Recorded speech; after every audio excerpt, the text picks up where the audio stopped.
Kita lanjutin lagi nih review Ghost User episode ke-16. Arc kedua dimulai di episode kali ini. Episode 16 ini dimulai dengan Hoeru yang bekerja di toko serba ada. Tiba-tiba ada seorang perampok bersenjata pisau datang. Ini tentu saja mengingatkan kita ke episode 1 Ghost User. Hoeru sigap menangkapnya, lalu seorang pria rapi berbusana putih muncul dengan uang menantang perampok itu. Dia memperkenalkan diri sebagai Kumade Mashiro atau Godness Kumade, seorang reformis dunia yang katanya tidak takut dewa. Setelah Mashiro pergi, kita juga dikenalkan dengan seekor makhluk baru nih yang terbang ke arah Hoeru. Dia adalah Birkuma, yaitu partner atau rekan dari Mashiro, dan meminta Hoeru membayar 11 juta yen sebagai biaya reformasi dunia Mashiro. Hoeru mengejar Mashiro dan merobek tagihan itu. Mashiro bilang itu lancang sekali. Dia membiarkan yang kali ini gratis, tapi sebagai gantinya dia mengembalikan semua ingatan Hoeru. Hoeru kini mengingat semua yang terjadi sebelum dunia berakhir. Lalu dia bergegas mencari teman-temannya, dan ternyata Ryugi, Rikuo, Sumino tidak menjadi sosok yang ada di series Ghost User sebelumnya. Mereka semua jadi karakter baru ya di sini, berbeda dengan yang ada di series Ghost User. Begitu pula Kijino kembali ke mode kakek-kakeknya. Nah, lalu Hoeru di sini merogoh saku dan ternyata menemukan ringnya. Nah, ini ada sebuah teori yang mungkin kita bisa bahas bersama ya. Kenapa ring Hoeru ada di sakunya? Apakah ini dirindungi oleh Garyudo? Karena seperti yang kita lihat di episode ke-15, ring keempat member Ghost User lainnya hilang lenyap, mungkin dijadikan bahan ritual oleh Tegajo. Namun, ring Hoeru kan diambil oleh Garyudo, dan Garyudo mungkin saja mengamankan ring itu untuk Hoeru agar Hoeru masih bisa menggunakannya ketika dunia baru tercipta. Apakah sebenarnya Garyudo itu memiliki tujuan sendiri? Ini mengingatkan kita dengan sosok Rakles di series Osama Sentai King Oger yang terlihat jahat tapi sebenarnya dia punya tujuan sendiri. Akhirnya dia memakainya dan Tegasword pun muncul. Tegasword menjelaskan bahwa hanya Hoeru yang bisa melihatnya karena hanya ring Hoeru yang tetap aman dan sepertinya ada yang melindunginya. Di sisi lain, Kwon dan para Buraidan bingung dan kecewa karena dunia manusia pada dasarnya sama seperti sebelumnya. Hoeru dan Tegasword menuju taman yang kita lihat di episode 1 Ghost User juga untuk melanjutkan pembicaraan. Tegasword mengatakan bahwa ledakan besar itu adalah kelahiran pangeran kehancuran, tapi semua Sentai Rings dibutuhkan untuk upacara. Jadi pangeran itu lahir dalam bentuk yang tidak sempurna dan dunia belum berakhir, hanya sedikit ditulis ulang dalam tanda kutip, dan hanya pangeran yang bisa mengembalikan semuanya secara normal.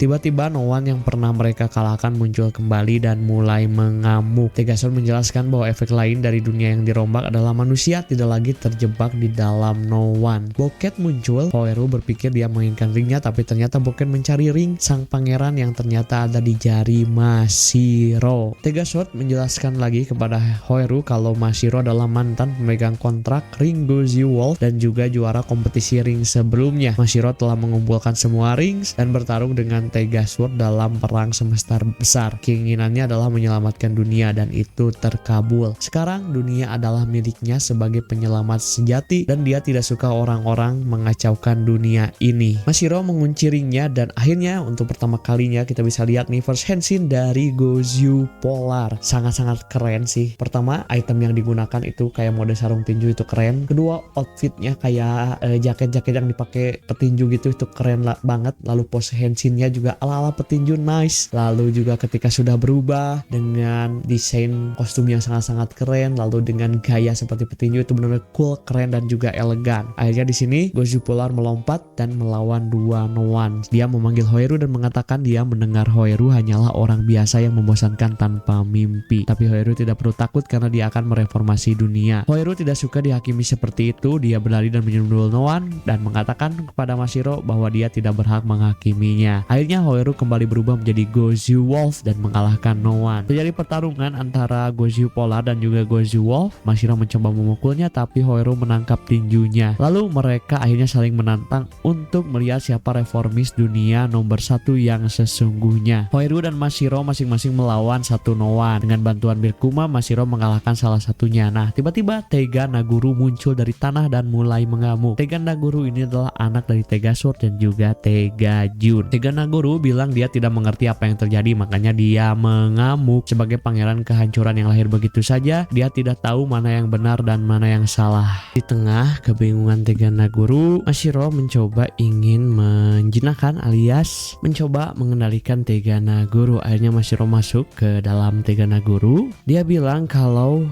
harus memahami dunia dulu, dan dia bilang dia akan mengajarkan segalanya dari kebahagiaan hingga kesedihan. Mashiro menawarkan dirinya jadi dewa dan Tegana Guru menyambutnya. Akhirnya mereka saling memperkenalkan diri. Mashiro lalu memberinya nama yaitu Godeburn. Godeburn keluar dari kepalan esnya dan Mashiro berhasil melompat ke kokpitnya saat Godeburn bertransformasi menjadi bentuk robot. Boket di sini mengatakan sudah waktunya membawa Tegana Guru pulang, tapi Godeburn menolak nama itu dan menyatakan dia akan tetap bersama Mashiro. Boket bergegas kembali untuk melapor kepada Tegajun, sementara Fire Candle melompat ke King Chandelure dan bersumpah akan menyeret pangeran itu pulang. Oke, Godeburn akhirnya di sini debut dengan bentuk robotnya. Wah, keren banget. Gila sih, robot-robot di Gozyuger ini the best sih. Tegasword keren, Tegajun keren, dan Godeburn ini lebih keren lagi sih. Benar-benar suka sih dengan mode yang bulky gitu, lalu dengan warna putihnya dan percampuran dengan biru mudanya itu nice banget. Nah, di atas terjadi pertarungan antara Godeburn melawan Fire Candle, sedangkan di daratan Noan dan juga para Kroco muncul di depan Hoiru, dan tiba-tiba ini Gozyuger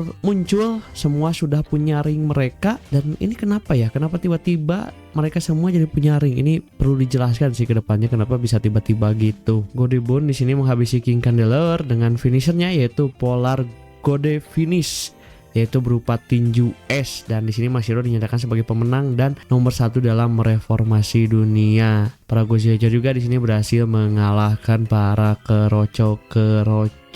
Para Gozyuger lalu menghadapi Mashiro yang mengatakan dia tidak punya pilihan selain ikut serta dalam kompetisi. Mashiro juga berhasil mengambil ninja ring milik Hoiru dan dirubah menjadi miliknya dengan ada warna birunya ya. Nah, ini sebuah teori baru. Di sini Birkuma ingin membocorkan sesuatu tentang Mashiro, tapi Mashiro menghentikan Birkuma yang hendak mengatakan sesuatu dan mengatakan bahwa dia punya keinginan, tapi dia tidak membutuhkan Tegasword untuk itu karena keinginannya adalah melampaui Tegasword dan menjadi dewa sendiri. Makanya dia waktu ke Godeburn dia menawarkan diri jadi dewa ya, karena memang sepertinya tujuan dari Mashiro ini adalah menjadi dewa. Beda sama Ryugi ya. Kalau Ryugi kan menganggap Tegasword sebagai dewa, tapi ini kebalikannya, masih Godeburn yang menganggap si Mashiro sebagai dewa. Oke, mungkin demikian dulu untuk review Gozyuger episode ke-16. Kalau kalian punya teori menarik atau mungkin ada pembahasan yang terlewat dari gua, kalian boleh tambahkan di kolom komentar. Demikian dulu untuk episode kali ini, sampai berjumpa di video selanjutnya. Mari kita berubah.